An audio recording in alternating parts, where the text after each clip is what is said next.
We request to leave the receivers and the headphones to be.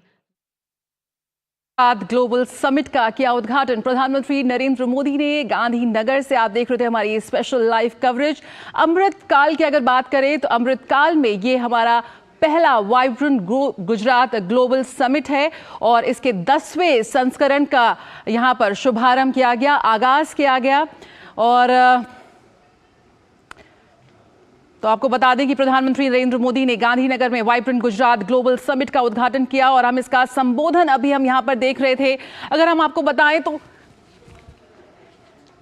25 साल का कार्यकाल भारत का ये अमृतकाल और ये अमृतकाल का पहला गुजरात ग्लोबल समिट 10वें संस्करण का यहां पर प्रधानमंत्री ने इसका शुभारंभ किया और भारत यूएई के साथ कई अहम समझौते इस ग्लोबल समिट में हुए और 34 भागीदार देश और भारत की नवीकरणीय ऊर्जा में 3 गुना की वृद्धि हुई है। ये पीएम के संबोधन की बड़ी बातें हम आपको यह बता रहे हैं कि बीते 10 वर्षों में ढांचागत सुधार पर विशेष ध्यान जिस तरह से दिया जा रहा है उसका जिक्र किया। 13.5 करोड़ से अधिक लोग इस वक्त गरीबी से बाहर आए हैं।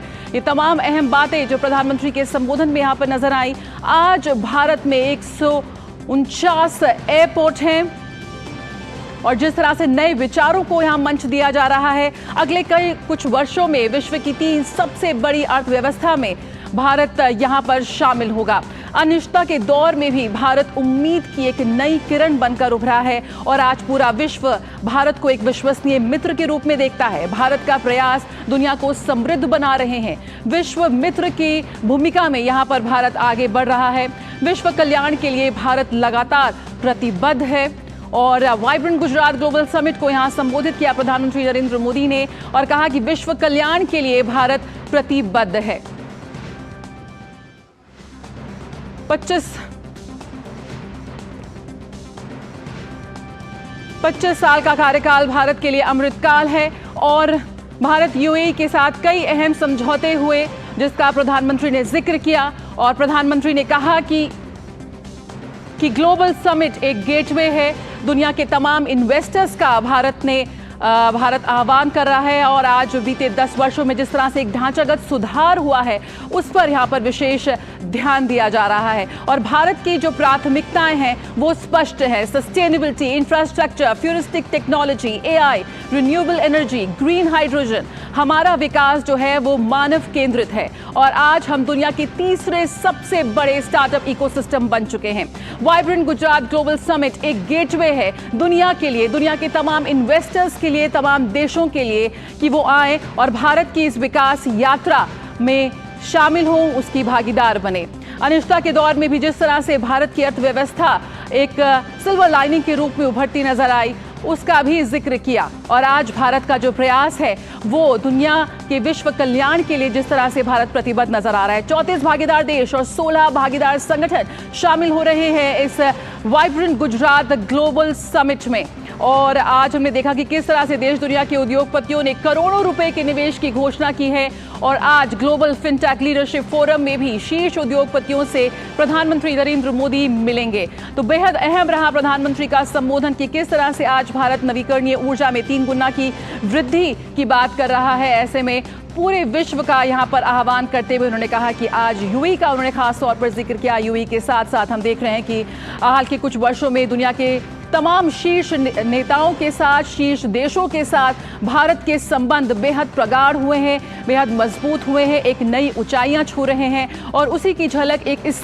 ग्लोबल समिट में भी हमें यहाँ पर नजर आ रही जब दुनिया के तमाम जो बड़े नेता हैं, इन्वेस्टर्स हैं, पहुंचे हैं आज ग्लोबल समिट में हिस्सा लेने के लिए।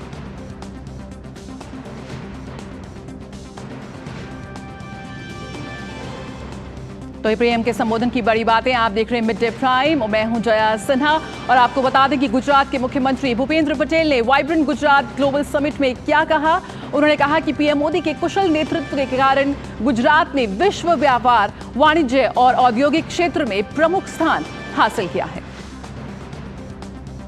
संस्कृति के वसुधैव कुटुंबकम, एक पृथ्वी, एक परिवार, एक भविष्य के विचार को प्रधानमंत्री श्री नरेंद्र भाई मोदी ने विश्व तक पहुंचाया है।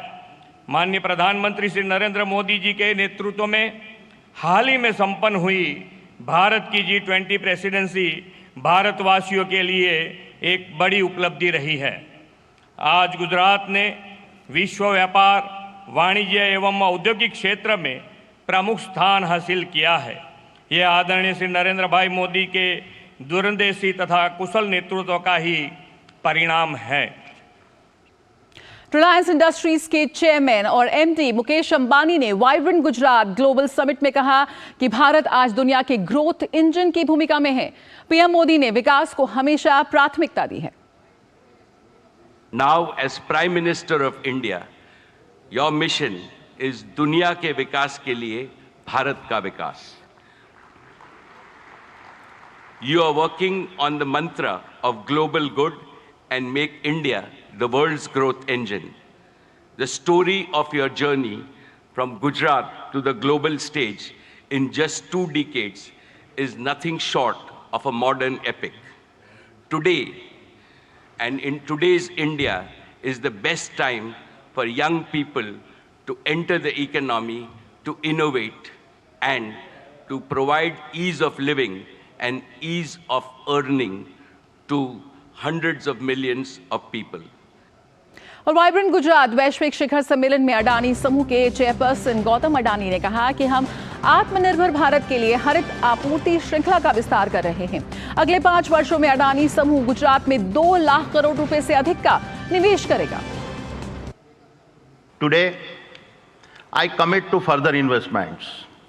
We are constructing the world's largest green energy park in Khavda district, Kutch, generating 30 gigawatt of our renewable energy over 725 square kilometer.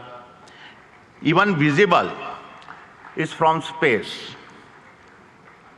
We are expanding the green supply chain for an Atmanirbhar Bharat and creating the largest integrated renewable energy ecosystems. Over the next 5 years, the Adani Group will invest over rupees 2 lakhs crore in Gujarat. और vibrant Gujarat global summit में आर्सलर मित्तल के CEO और chairman Lakshmi Mittal ने कहा कि one earth, one family, one future से वैश्विक मंच पर भारत का गौरव बढ़ा है। पिछले साल सितंबर में वाइब्रेंट गुजरात की 20वीं एनिवर्सरी पर मैं यहाँ आया था और प्रधानमंत्री जी ने बताया कैसे आइडियाज़, इमेजिनेशन और प्रोसेस कंटिन्यूटी के आधार पर इस मेगा ग्लोबल इवेंट को एक इंस्टीट्यूशनलाइज्ड स्ट्रक्चर मिला है।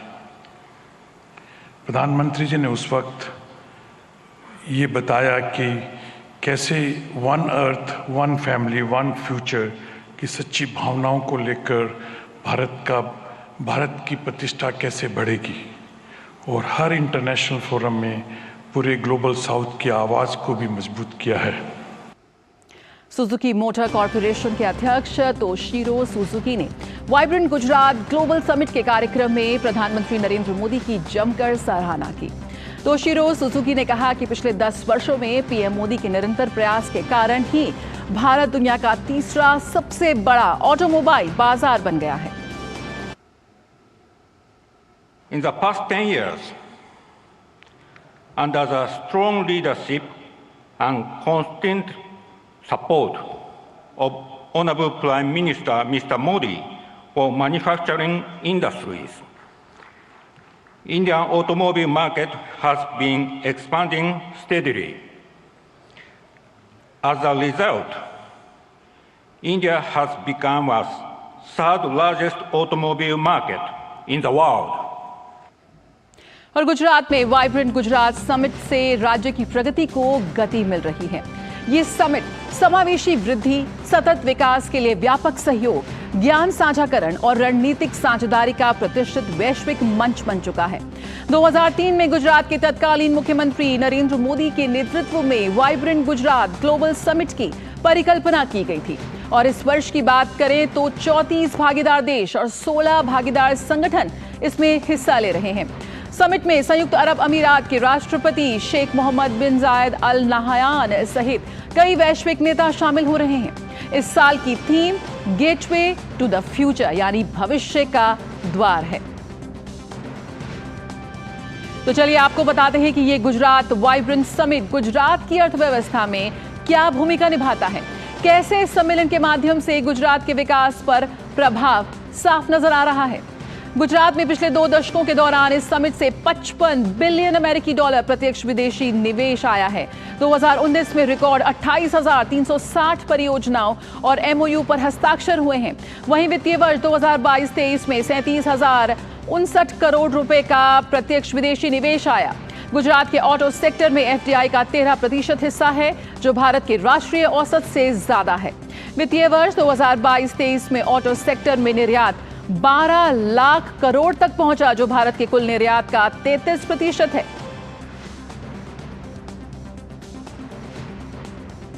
तो जारी है वाइब्रेंट गुजरात ग्लोबल समिट और लगातार हम देख रहे हैं कि किस तरह से पूरे विश्व से यहां पर तमाम दिग्गज नेता और इन्वेस्टर्स शामिल हो रहे हैं और उनका आह्वान किया प्रधानमंत्री नरेंद्र मोदी ने कि वाइब्रेंट गुजरात ग्लोबल समिट उनके लिए एक गेटवे हो सकता है, गेटवे है भारत की विकास गाथा में शामिल होने का।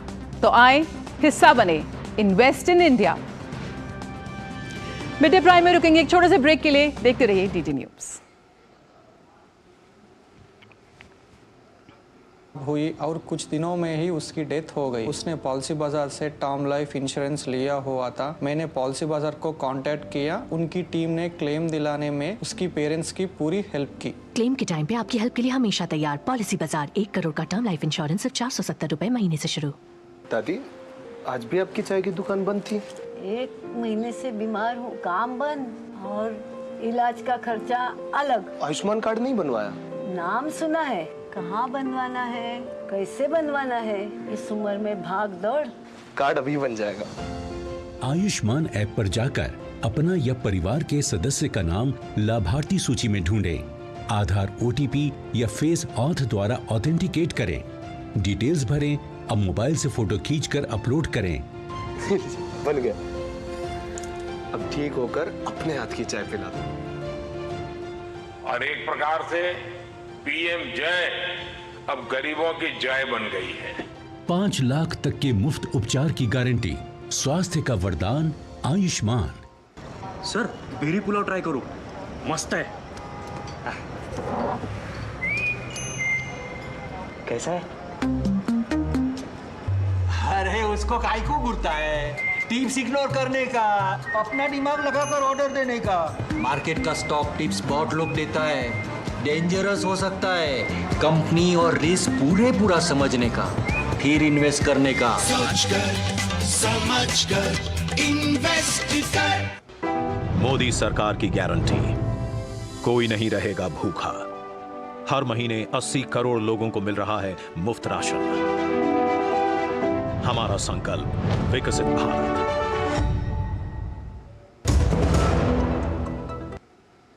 और अब बात ताजा खबर की।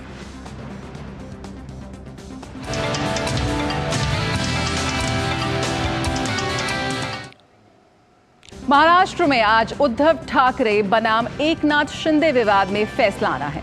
विधानसभा स्पीकर राहुल नार्वेकर शिवसेना विधायकों की अयोग्यता से जुड़े मामले में अपना फैसला सुनाएंगे। स्पीकर का यह फैसला आज शाम 4 बजे आ सकता है। इससे पहले महाराष्ट्र में राजनीतिक हलचल तेज हो गई है। उप मुख्यमंत्री देवेंद्र फडणवीस ने भरोसा जताया कि राज्य में एकनाथ शिंदे के नेतृत्व में चल रही सरकार स्थिर रहेगी। इस बीच उद्धव ठाकरे ने मंगलवार को कहा कि उनकी पार्टी ने सुप्रीम कोर्ट में हलफनामा देकर शिवसेना विधायकों की अयोग्यता संबंधी याचिका पर फैसले से पहले महाराष्ट्र के मुख्यमंत्री एकनाथ शिंदे और विधानसभा स्पीकर राहुल नार्वेकर के बीच हुई बैठक पर आपत्ति जताई है। इसके बाद ठाकरे और नार्वेकर के बीच आरोप प्रत्यारोप शुरू हो गए। करीब 1.5 साल पहले शिवसेना में हुई बड़ी बगावत के बाद ही शिवसेना का उद्धव ठाकरे गुट मुख्यमंत्री एकनाथ शिंदे सहित उनके साथ गए 39 बागी विधायकों को अयोग्य ठहराने के लिए सुप्रीम कोर्ट चला गया था।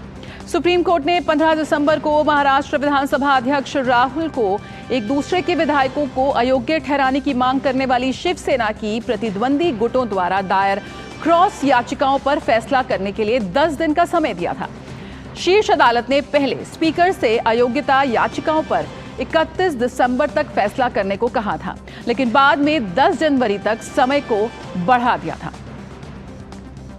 और शिवसेना विधायक की अयोग्यता पर आज होने वाले फैसले पर महाराष्ट्र विधानसभा अध्यक्ष राहुल नार्वेकर ने कहा कि अपात्रता की याचिका पर सुनवाई पूरी हो चुकी है। सर्वोच्च न्यायालय ने जो सिद्धांत स्थापित किए हैं उसी के आधार पर फैसला होगा। अपात्रता के याचिका के ऊपर सुनवाई पूरी हो चुकी है और मैटर ऑर्डर्स के लिए रिजर्व किया गया है। इस मैटर के ऊपर आज निर्णय दिया जाएगा। ये निर्णय संपूर्ण रूप से कानून को में जो प्राविधान है, संविधान में जो प्राविधान है और सर्वोच्च न्यायालय ने जो प्रिंसिपल सेट किए हैं उसके आधार पर ही ये निर्णय लिया जाएगा।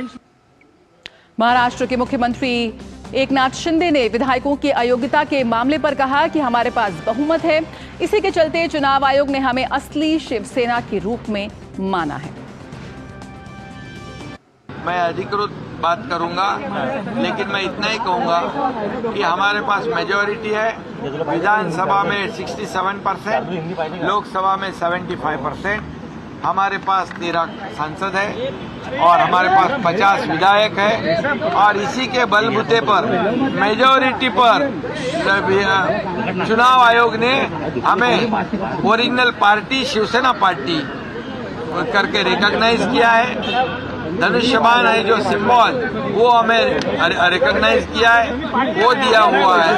और इसलिए मैं चाहता हूं कि स्पीकर महोदय जी भी मेरिट पर हमारे को निकाल देंगे। जो रिजल्ट होगा वो मेरिट पे होना चाहिए और मेरिट पे हम लोग शिवसेना है। अगर शिवसेना में दो फाड़ को लेकर हुए सियासी घमासान की बात करें तो महाराष्ट्र में इस सियासी पारे चढ़ने की टाइमलाइन की बात करते हैं कि इसकी शुरुआत आखिर तब हुई, कब हुई। इसकी शुरुआत हुई 20 जून 2022। शिवसेना के 15 विधायक और 10 निर्दलीय विधायकों के साथ पहले सूरत और फिर गुवाहाटी के लिए निकल गए। 23 जून 2022 शिंदे ने दावा किया कि उनके पास 35 विधायकों का समर्थन है। 25 जून 2022 डिप्टी स्पीकर ने 16 विधायकों को सदस्यता रद्द करने का नोटिस भेजा, जिसके बाद बागी विधायक सुप्रीम कोर्ट पहुंच गए। 26 जून सुनवाई में सुप्रीम कोर्ट ने शिवसेना, केंद्र, महाराष्ट्र पुलिस और डिप्टी स्पीकर को नोटिस भेजा, जिसके बाद बागी विधायकों को कोर्ट से राहत मिली। 29 जून 2022 सुप्रीम कोर्ट ने फ्लोर टेस्ट पर रोक लगाने से किया इंकार और उद्धव ठाकरे ने मुख्यमंत्री पद से दिया इस्तीफा। 30 जून 2022 एकनाथ शिंदे ने महाराष्ट्र के मुख्यमंत्री पद की ली शपथ। 3 जुलाई 2022 विधानसभा के नए स्पीकर ने शिंदे गुट को सदन में मान्यता दी। अगले दिन एकनाथ शिंदे ने सदन में बहुमत साबित कर दिया।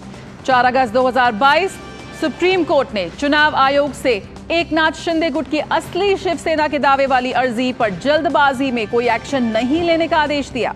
शिंदे गुट ने अपनी अर्जी में उसे असली शिवसेना माने जाने और पार्टी का चुनाव चिन्ह तीर कमान अलॉट किए जाने की मांग की थी। 23 अगस्त सुप्रीम कोर्ट ने शिवसेना और महाराष्ट्र के मुख्यमंत्री एकनाथ शिंदे द्वारा दल बदल, विलय और अयोग्यता से संबंधित कई संवैधानिक सवाल उठाने वाली याचिकाओं को 5 न्यायाधीशों की पीठ के पास भेजा। 27 सितंबर 2022 सुप्रीम कोर्ट ने उद्धव ठाकरे गुट की उस याचिका को खारिज कर दिया जिसमें शिंदे गुट द्वारा असली शिवसेना होने के दावे को चुनौती दी गई थी। 13 दिसंबर 2022 ठाकरे गुट ने सुप्रीम कोर्ट से अयोग्यता याचिकाओं से निपटने के लिए महाराष्ट्र राजनीतिक संकट से संबंधित मामलों को 7 न्यायाधीशों की पीठ को सौंपने की मांग की।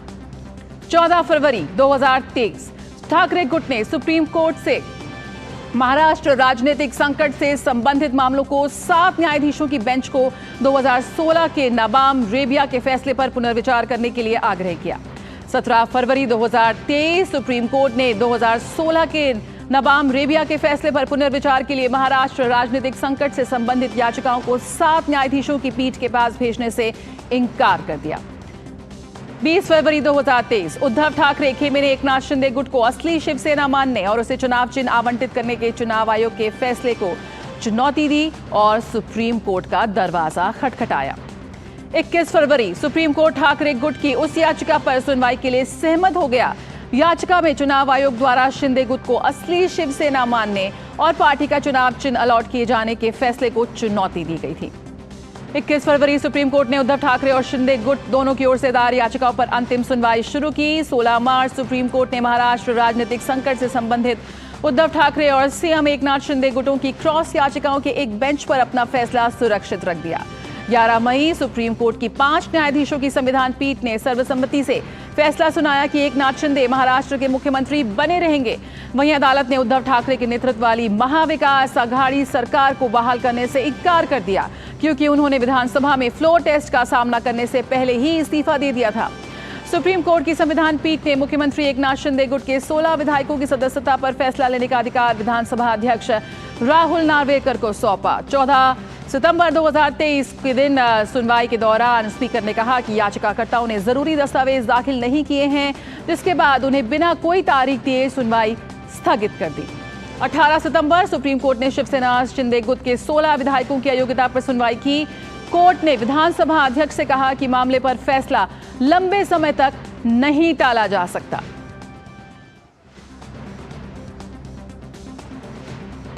तो एकनाथ शिंदे बनाम उद्धव ठाकरे विवाद।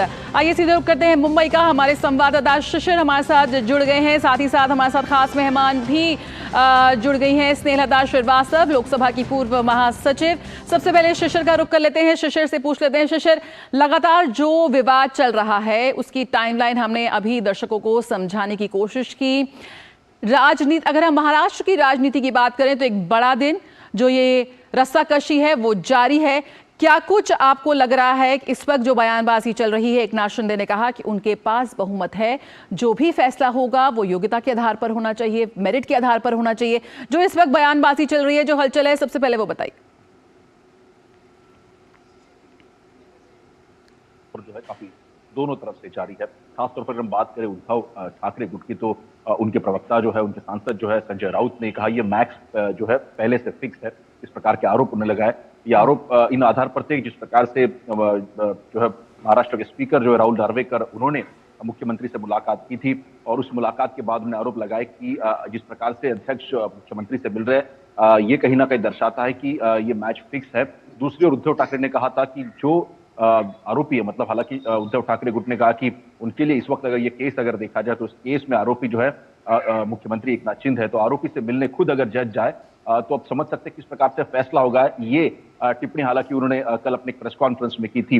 हालांकि इसी टिप्पणी को अगर देखा जाए, राहुल नार्वेकर ने जवाब दिया। उन्होंने कहा है कि मुख्यमंत्री अगर देखा जाए, उद्धव ठाकरे जो खुद भी एक मुख्यमंत्री, पूर्व मुख्यमंत्री थे, और ऐसे में उनको पता होना चाहिए कई ऐसे काम होते हैं जो अध्यक्ष, जो स्पीकर है और साथ ही साथ मुख्यमंत्री है, वो मिल बैठकर जो है निर्णय लेते हैं। राज्य के अलग अलग पॉलिसीज के डिसीजन उसमें होते हैं। अलग अलग अगर देखा जाए तो काम किस प्रकार से हो रहा है, मंडलों की बात करें उस पर किस प्रकार से काम हो रहा है, उस पर जो है चर्चा विमर्श किया जाता है। तो ऐसे में ये कई सारे मुद्दे थे, लेकिन इसको एक ही चश्मे से देखना ये गलत होगा, ये राहुल नार्वेकर ने कहा है। हालांकि इस पर कुछ ही मिनटों पहले महाराष्ट्र के मुख्यमंत्री एकनाथ शिंदे का भी बयान आया है। उन्होंने स्पष्ट कहा है कि इस प्रकार से जो टिप्पणी करते हैं वो टिप्पणी अगर देखा जाए बेबुनियाद टिप्पणी है। दूसरी बात उन्होंने स्पष्ट कर दी, हालांकि उनको भरोसा है कि जिस प्रकार से इलेक्शन कमीशन ने उनको जो चुनाव चिन्ह दिया है उनको बरकरार रखा है और उनको कहा है कि यही शिवसेना है। तो ऐसे में एक कॉन्फिडेंस की हम बात करें तो इस वक्त शिंदे गुट में वो कॉन्फिडेंस जरूर है। उनके जो नेता है उन्होंने भी हालांकि अगर देखा जाए तो ये स्पष्ट कर दिया है कि जो चुनावी फैसला होगा हालांकि वो न्यायपूर्ण न्याय संगत होगा। बिल्कुल विश्वास है कि वो उनके पक्ष में होगा। लेकिन वो कौन से आधार होंगे जिसको लेकर ये फैसला हो सकता है? स्नेहलता श्रीवास्तव जी हमारे साथ जुड़ी हुई हैं, बहुत स्वागत है मैम आपका। सबसे पहले आपसे ये जानना चाहेंगे, जो विधायकों की अयोग्यता की बात हो रही है, जिस आधार, जो फैक्टर्स डिटरमाइन करेंगे कि ये किस आधार पर उनकी अयोग्यता पर जो फैसला आ सकता है, आपको क्या लगता है कि इस पूरी जो टाइमलाइन अभी हमने यहाँ पर समझाने की कोशिश की, क्या वो प्रमुख तथ्य हो सकते हैं, फैक्टर्स हो सकते हैं जो आज के निर्णय में अहम होने जाएंगे? जी हाँ, जो इसका बैकग्राउंड है पूरे केस का वो आपने अभी थोड़ी देर पहले बताया है। और जो स्पीकर के जुरिस्डिक्शन में जो फैसला उन्हें देना है वो डिस्क्वालिफिकेशन का होता है। और उसमें जो 10th शेड्यूल में और जो 52nd अमेंडमेंट के थ्रू जो एक्ट बना है उसके हिसाब से यदि ये मर्जर की बात है या ये न्यू पार्टी बनाने की अगर बात है, तो उसमें 2/3 मेंबर्स जो उस पार्टी के होंगे, यदि वो नई पार्टी बनाते हैं या वो मर्ज होते हैं, उस पे अगर बात होती है तो इनकी संख्या पे डिपेंड करता है। जो कि मैं देख रही थी कि वर्तमान मुख्यमंत्री जी श्री शिंदे जी बता रहे थे कि उनके पास बहुमत है। और दूसरा जो इसमें होता है कि जो निर्दलीय विधायक होते हैं वो चूंकि इंडिपेंडेंटली लड़ते हैं, तो विद इन 6 मंथ्स अगर वो किसी पार्टी को ज्वाइन करते हैं तो वो इस एक्ट के अमेंडमेंट के तहत और इस एक्ट के प्रावधानों के तहत जो स्पीकर महोदय के क्षेत्राधिकार में है उसके उनकी डिस्क्वालिफिकेशन के ऊपर फैसला लेने के लिए सक्षम होते हैं। स्नेहलता जी, जो इस वक्त जो पूरा प्रोसेस जो पूरा फॉलो किया गया, इस पूरी प्रक्रिया को देखते हुए जो यहाँ तक आज फैसले का दिन पहुँचा है, उसे किस तरह से आप देखती हैं? लगातार बयानबाजी का दौर भी जारी है और जिस तरह से मुख्यमंत्री ने बात साफ की कि बहुमत है यहाँ पर, विधानसभा में भी, लोकसभा में भी, इलेक्शन कमीशन ने भी उन्हें ही प्रतीक चिन्ह और जो पार्टी का नाम है वो उन्हें दिया है। जो पूरी प्रक्रिया फॉलो की गई उसमें क्या महत्वपूर्ण आप देखती हैं, किस तरह से, क्या वो सही थी? जी, इस केस में थोड़ा सा जो मैं फ़र्क देखती हूँ वो ये देख रही हूँ कि इसमें जो पार्टी है शिवसेना पार्टी, उसमें ओरिजिनल पार्टी के लिए चुनाव आयोग ने शिंदे ग्रुप को माना है और उनको चुनाव चिन्ह भी दिया है। अब ये मर्जर और नई पार्टी बनाने वाला केस मुझे लगता, मतलब जो पॉइंट है जिसके लिए 10th शेड्यूल में कार्रवाई की जाती है, वो इस पर कितना लागू होना है, नहीं लागू होना है, ये तो फैसला जब आएगा तब आपके सामने आएगा। पर ये अंतर मैं देख रही हूँ क्योंकि ज़्यादातर प्रकरण जो 10th शेड्यूल में जिसमें डिस्क्वालिफिकेशन हुई है या जिसको एग्जामिन किया गया है कमेटीज द्वारा, उसमें ये मुद्दा होता है कि किसी मूल पार्टी से जिन्होंने चुनाव लड़ा है उनसे वो स्प्लिट होकर या किसी दूसरी पार्टी में जुड़ गए हैं, दूसरी पार्टी को ज्वाइन कर लिया है। तो नॉमिनेटेड और इंडिपेंडेंट वालों का तो बड़ा क्लियर है कि वो विद इन 6 मंथ्स अगर किसी दूसरी पार्टी को ज्वाइन करते हैं तो वो डिस्क्वालीफाई हो सकते हैं। परंतु इसके अंदर थोड़ा फर्क है। इसमें ये कह रहे हैं कि शिवसेना पार्टी जो ओरिजिनल पार्टी है वो शिंदे ग्रुप की है, तो इसमें उस पार्टी का मर्जर, स्प्लिट या नई पार्टी बनाने का मुद्दा मुझे नहीं दिखाई दे रहा है। तो that is a short point. बिल्कुल, तो यहाँ पर पेंच कई है, 4 बजे फैसला आएगा, चलिए इंतजार कर लेते हैं। बहुत बहुत शुक्रिया स्नेहलता जी हमसे जुड़ने के लिए, बहुत बहुत शुक्रिया शिशिर हमसे जुड़ने के लिए। आपसे आगे बात करते रहेंगे किस तरह से जो ये आज का फैसला है विधायकों की अयोग्यता पर, किस तरह से वो महाराष्ट्र की राजनीति पे या शिवसेना की जो पॉलिटिकल स्टैंडिंग है, जो उसका राजनीतिक कद है, उसमें क्या कुछ फर्क नजर आएगा, क्या कुछ इसके परिणाम होंगे, 4 बजे के आसपास पता लगेगा। आपको लगातार हम बताते रहेंगे, लेकिन फिलहाल मिड डे प्राइम में रुकेंगे छोटे से ब्रेक के लिए, जल्द हाजिर होते हैं।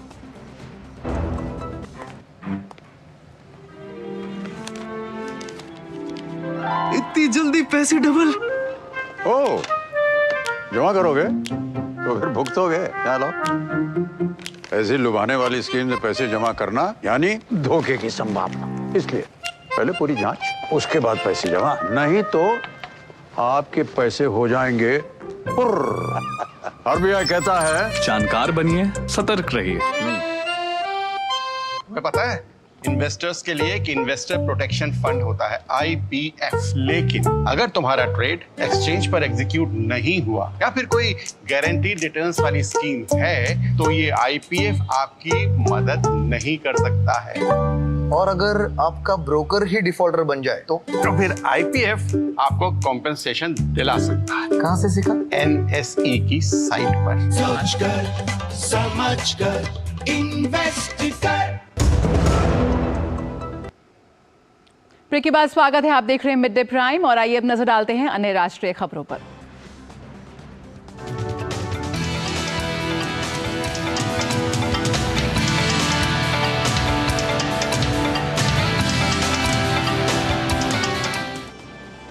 भाजपा के राष्ट्रीय अध्यक्ष जेपी नड्डा पूर्वोत्तर राज्यों के 3 दिवसीय दौरे पर हैं। लोकसभा चुनावों के मद्देनजर जेपी नड्डा का ये दौरा बेहद अहम माना जा रहा है। नड्डा असम भाजपा की कार्यकारिणी और कोर समिति की बैठकों की अध्यक्षता करेंगे। बैठक में विभिन्न मुद्दों पर चर्चा की जाएगी। इससे पहले आज सुबह अपनी प्रदेश यात्रा में सबसे पहले जेपी नड्डा ने गुवाहाटी में मां कामाख्या मंदिर में पूजा अर्चना की। असम दौरे के बाद जेपी नड्डा गुरुवार को अरुणाचल प्रदेश भाजपा की राज्य कार्यकारिणी बैठक और कोर समिति की बैठक में भाग लेंगे। उधर कांग्रेस मुख्यालय में पार्टी के राष्ट्रीय अध्यक्ष मल्लिकार्जुन खड़गे की अध्यक्षता में एक बैठक संपन्न हुई। पार्टी की विभिन्न इकाइयों के नेताओं ने बैठक में भाग लिया। कांग्रेस मुख्यालय में आयोजित बैठक में चर्चा मुख्य रूप से आने वाले लोकसभा चुनाव में पार्टी की तैयारियों को लेकर हुई। वहीं बैठक में राष्ट्रीय अध्यक्ष के अलावा जयराम रमेश, केसी वेणुगोपालन और दीपेंद्र हुड्डा उपस्थित रहे। और अब रामनगरी अयोध्या से जुड़ी हुई कुछ खबरें देखते हैं।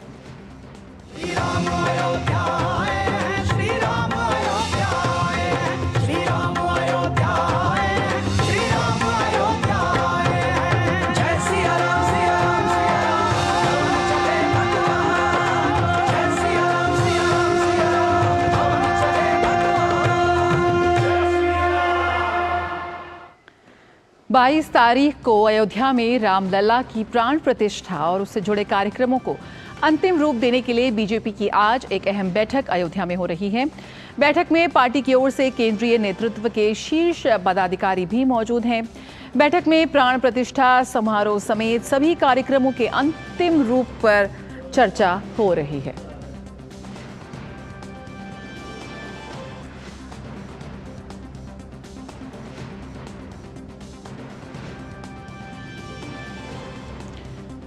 और अयोध्या में राम मंदिर में प्राण प्रतिष्ठा समारोह के लिए समस्त देशवासियों में उत्साह है। उत्तर प्रदेश के उप मुख्यमंत्री ब्रजेश पाठक ने कहा कि रामोत्सव का पूरे देश में उत्साह है। सभी नागरिकों के जीवन में राममय माहौल हो गया है। उन्होंने कहा कि 22 जनवरी को प्रदेश में ड्राई डे रहेगा। भव्य मंदिर के लोकार्पण का समय आ गया है और रामोत्सव के रूप में बड़ा पूरे प्रदेश में, देश में हर्षोल्लास है और सभी नागरिकों के जीवन में राममय माहौल हो गया है। इसको हम ड्राई जोन बना करके काम करेंगे और रामोत्सव का दिन है, प्रभु राम का दिन है, तो सभी लोग प्रसन्नता के साथ हंसी खुशी त्योहार में शामिल। और अयोध्या में राम मंदिर की प्राण प्रतिष्ठा से पहले दूर दूर से यात्री अयोध्या पहुंच रहे हैं। कई लोग अयोध्या पहुंच गए हैं और कई और लोगों के पहुंचने की संभावना है। ऐसे में रात्रि विश्राम को लेकर अयोध्या में कैसा है इंतजाम, इसका जायजा लिया संवाददाता अजय मिश्रा ने।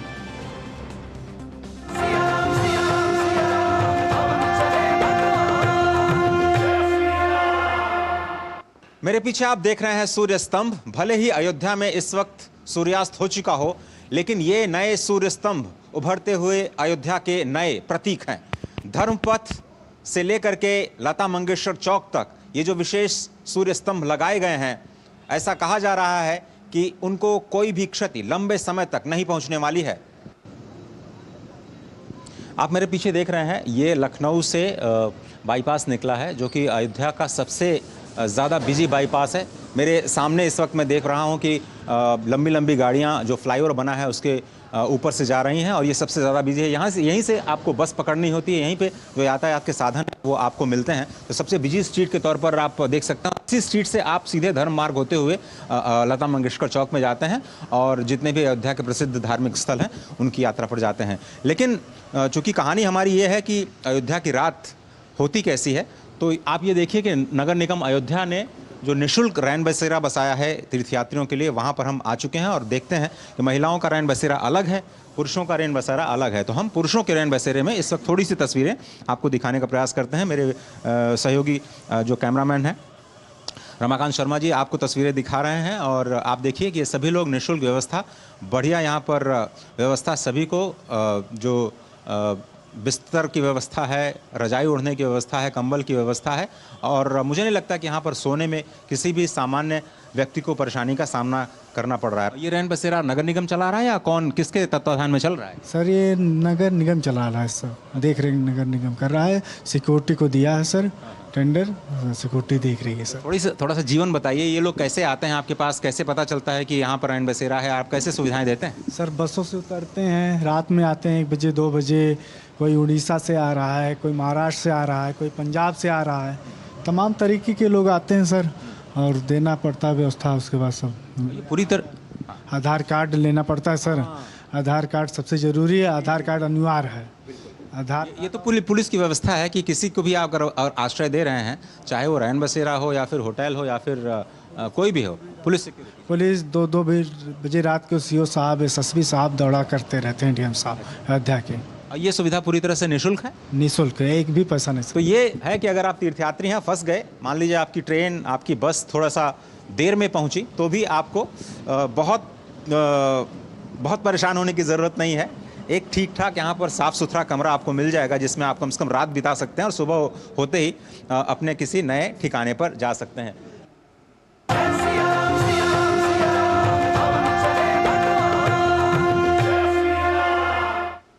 तो तैयार है अयोध्या धाम, विराजेंगे श्री राम। और इस वक्त जैसा कि हम जानते हैं कि उत्तर भारत में कड़ाके की ठंड पड़ रही है इस वक्त, लेकिन पूरे देश से लगातार बड़ी संख्या में यात्री, दर्शनार्थी, श्रद्धालु पहुंच रहे हैं अयोध्या धाम और उनके लिए ख़ास इंतज़ाम किए जा रहे हैं। वक्त बेवक्त अगर रात में आपकी बस पहुंच रही है तो भी आपके लिए जो आश्रय है, चूँकि बहुत ठंड है, वहां पर नगर निगम की ओर से, प्रशासन की ओर से इंतज़ाम किए गए हैं। और इतनी ठंड में भी जो पूरा हाईवे है, किस तरह से अयोध्या में इस वक्त सूरज ढलने के बाद भी इंतज़ाम किए जा रहे हैं, उसका जायज़ा लिया हमारे संवाददाता अजय मिश्रा ने। और हम आपको बता दें कि लगातार दूरदर्शन न्यूज़ की पूरी टीम स्पेशल एक्सक्लूसिव कवरेज दे रही है अयोध्या से। लगातार हमारे तमाम रिपोर्टर्स, एंकर्स वहां जुटे हुए हैं और आपको वहां की पल पल की खबर बता रहे हैं। आगे बढ़ते हैं। झारखंड के धानबाद की रहने वाली 85 वर्षीय सरस्वती अग्रवाल 22 जनवरी को अयोध्या में श्री राम लल्ला की प्राण प्रतिष्ठा के साथ 30 साल से जारी अपना मौन व्रत तोड़ेंगे। आइए देखिए खास रिपोर्ट।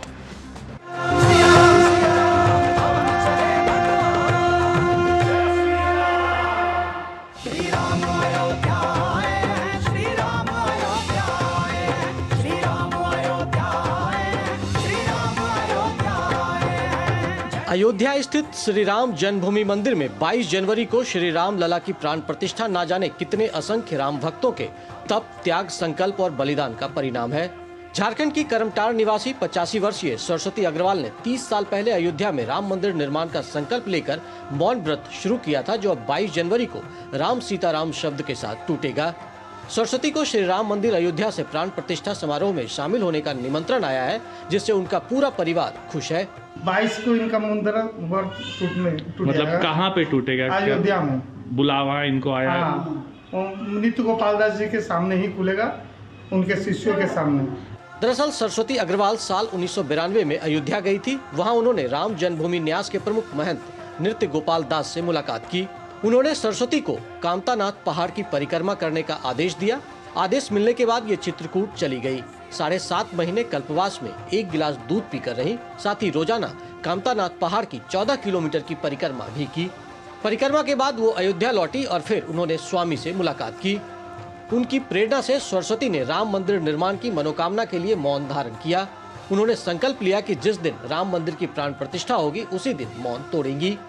बाबरी मस्जिद का ध्वंस हुई, उस समय ही प्रण ले ली कि जब तक राम लला को हम नहीं देख ले अपने हाथ से इस मंदिर में, तब तक मैं मौन व्रत में रहूंगी। और आज तक मौन व्रत में। सरस्वती 65 साल पहले राजस्थान से दुल्हन बनकर धनबाद आई थी।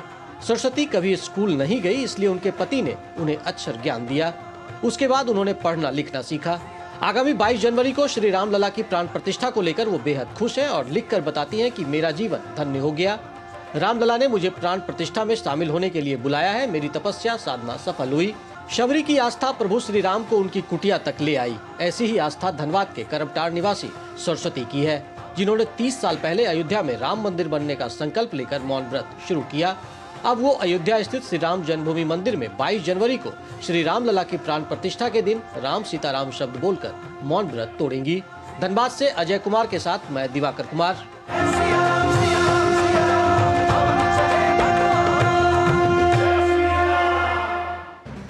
तो ऐसे ही हजारों लोगों की तपस्या होगी पूरी। मिड डे प्राइम में रुकेंगे एक छोटे से ब्रेक के लिए, जल्द हाजिर होते हैं। तुम्हें पता है इन्वेस्टर्स के लिए एक इन्वेस्टर प्रोटेक्शन फंड होता है IPF, लेकिन अगर तुम्हारा ट्रेड एक्सचेंज पर एग्जीक्यूट नहीं हुआ या फिर कोई गारंटीड रिटर्न्स वाली स्कीम है तो ये IPF आपकी मदद नहीं कर सकता है।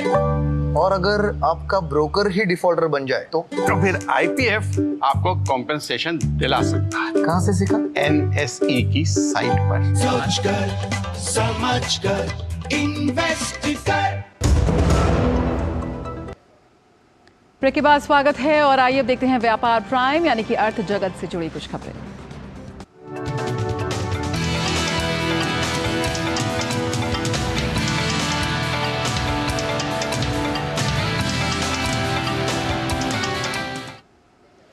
वर्ल्ड बैंक ने जारी अपनी वैश्विक आर्थिक संभावना रिपोर्ट में कहा है कि भारतीय अर्थव्यवस्था 2024 और 25 में 6.4% और 2025-26 में 6.5% बढ़ेगी, जिससे वैश्विक मंदी के बावजूद ये दुनिया की सबसे तेजी से बढ़ती अर्थव्यवस्था बनी रहेगी। रिपोर्ट कहती है कि मजबूत सेवा क्षेत्र और निवेश अर्थव्यवस्था को सहारा देंगे। रिपोर्ट के मुताबिक निवेश में मामूली कमी का अनुमान है, लेकिन ये मजबूत बना रहेगा। रिपोर्ट में विश्व बैंक ने कहा कि भारत विश्व की बड़ी अर्थव्यवस्थाओं में सबसे तेज वृद्धि दर बरकरार रखेगा, लेकिन महामारी के बाद इसकी रिकवरी सुस्त रहने की उम्मीद है और वित्त वर्ष 24 में इसकी वृद्धि 6.3% रहने का अनुमान है। निवेश के कारण हो रही रिकवरी को देखते हुए पिछले सप्ताह NSO ने चालू वित्त वर्ष के लिए 7.3% की वृद्धि का अनुमान लगाया था। वर्ल्ड बैंक के अनुमान से 1% अधिक है ये। रिपोर्ट में यह भी कहा गया कि कैलेंडर वर्ष 2025 में ज्यादातर इलाकों में वृद्धि मजबूत रहने का अनुमान है और इसके साथ ही भारत में घरेलू मांग मजबूत करने के कारण भारत सबसे तेजी से बढ़ती अर्थव्यवस्था बना रहेगा। रिपोर्ट के मुताबिक चीन को छोड़कर जिंसों के आयातकों की वृद्धि दर 2023 में 4.2% रही है। ये भारत की बेहतर स्थिति के कारण हुआ है, जिसने सार्वजनिक क्षेत्र में व्यय बढ़ाया है और इसकी सेवा क्षेत्र की वृद्धि दर मजबूत हो रही है। भारत और चीन को छोड़कर इन अर्थव्यवस्थाओं की वृद्धि दर 3.1% रही है। वर्ल्ड बैंक ने कहा कि भारत में सरकार को बड़े कॉरपोरेट लाभ से राजस्व में बढ़ोतरी की उम्मीद है और महामारी से संबंधित उपायों के समापन के साथ चालू व्यय में कमी आने की संभावना है। और आइए अब देखते हैं खेल जगत की खबरें।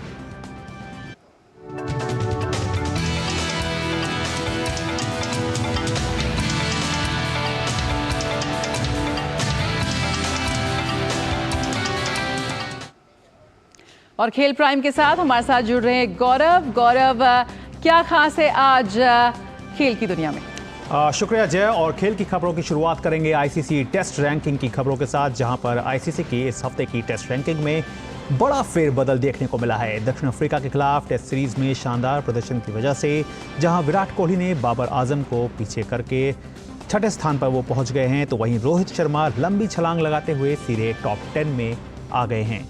जबकि ऑस्ट्रेलिया के हाथों 3-0 से सीरीज गंवाने के बाद बाबर आजम के फ्लॉप होने के चलते बाबर आजम को ICC टेस्ट रैंकिंग में काफी नुकसान हुआ है। और अब बात कर लेते हैं, ICC ने केप टाउन के न्यूलैंड्स की पिच को असंतोषजनक बताया है। ये फैसला ICC पिच और आउटफील्ड निगरानी प्रक्रिया के तहत आया है, जिसमें मैच रेफरी क्रिस ब्रॉड ने न्यूलैंड्स के विकेट को लेकर चिंता जताई है। गौरतलब है कि भारत ने दूसरे टेस्ट में मेजबान दक्षिण अफ्रीका को 7 विकेट से हराया था, जो टेस्ट क्रिकेट के इतिहास का सबसे छोटा मैच रहा। इसके बाद कप्तान रोहित शर्मा ने भी इस पिच को लेकर सवाल उठाए थे। और बात करते हैं भारतीय तेज गेंदबाज मोहम्मद शमी की। भारतीय क्रिकेट टीम के तेज गेंदबाज मोहम्मद शमी ने कहा है कि अफगानिस्तान के खिलाफ होने वाली T20 सीरीज के लिए भारतीय टीम पूरी तरह से तैयार है। उन्होंने उम्मीद जताई है कि टीम इस सीरीज में बेहतरीन प्रदर्शन करेगी। टीम के ऊपर तो मुझे नहीं लगता कि डाउट होना ही नहीं चाहिए। दूसरी चीज़, लड़के जैसे परफॉर्म करते आ रहे हैं, जैसे पिछले थ्रू आउट 7-8 साल से आपकी जो परफॉर्म दिख रही है, जो टीम की परफॉर्मेंस है वो नेक्स्ट लेवल है। तो मेरे हिसाब से प्रिपरेशन में कोई कमी नहीं है। लड़के वेल प्रिपेयर्ड हैं और चैलेंज लेने के लिए तैयार हैं, रेडी हैं वो लोग। तो होपफुली कि अच्छा ही जाएगा सीरीज़, और जो नए लड़कों को चांस मिल रहा है उनको भी एक्सपीरियंस मिलेगा नए नए डिफरेंट टीम के ख़िलाफ़। वो बहुत ज़रूरी है, क्योंकि जितना आपकी बेंच मजबूत होगी उतना आपको और स्ट्रांगनेस मिलेगी। तो कल से शुरू हो रही है भारत और अफगानिस्तान के बीच 3 मैचों की T20 सीरीज़। बहरहाल जया, ये थी खेल जगत से जुड़ी हुई तमाम बड़ी खबर। वाकवा से एक बार फिर से आपके पास। शुक्रिया गौरव। और आइए खेल जगत के बाद बात करते हैं उन खबरों की जो दुनिया भर में सुर्खियों में छाई हुई हैं।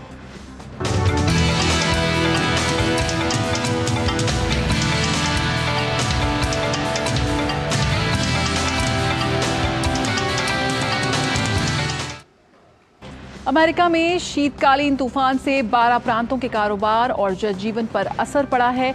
4,18,000 से अधिक घरों की बिजली गुल है। फ्लोरिडा के अलावा जॉर्जिया और उत्तरी कैरोलिना भी तूफान की चपेट में है। पाकिस्तान अधिकृत कश्मीर में बिजली कटौती का सामना कर रहे लोगों ने किया विरोध प्रदर्शन। लोगों को 18 से 20 घंटे तक बिजली कटौती के बावजूद बिजली बिल का भुगतान करना पड़ रहा है। अमेरिका का मून लैंडर मिशन विफल होने की कगार पर। मिशन से जुड़े लोगों ने स्वीकार किया है कि ईंधन की गंभीर हानि के बाद चंद्रमा पर एक ऐतिहासिक प्राइवेट अमेरिकी मिशन विफल हो जाएगा। लैंडर को 23 फरवरी को चंद्रमा पर सॉफ्ट लैंडिंग करनी थी। लैटिन अमेरिकी देश इक्वाडोर में एक टीवी स्टूडियो में लाइव प्रसारण के दौरान हमलावर घुसे। हमलावरों ने शो के दौरान गोलियां भी चलाईं, इसके अलावा 7 पुलिसकर्मियों का अपहरण भी कर लिया गया। राष्ट्रपति ने राष्ट्रीय आपातकाल की घोषणा। इजरायल और हमास की जंग के बीच हिजबुल्लाह पर इजरायली सेना ने किए हमले तेज। हिजबुल्लाह का एक और कमांडर मारा गया। इजरायली एयरफोर्स ने उत्तरी लेबनान पर जबरदस्त बमबारी की।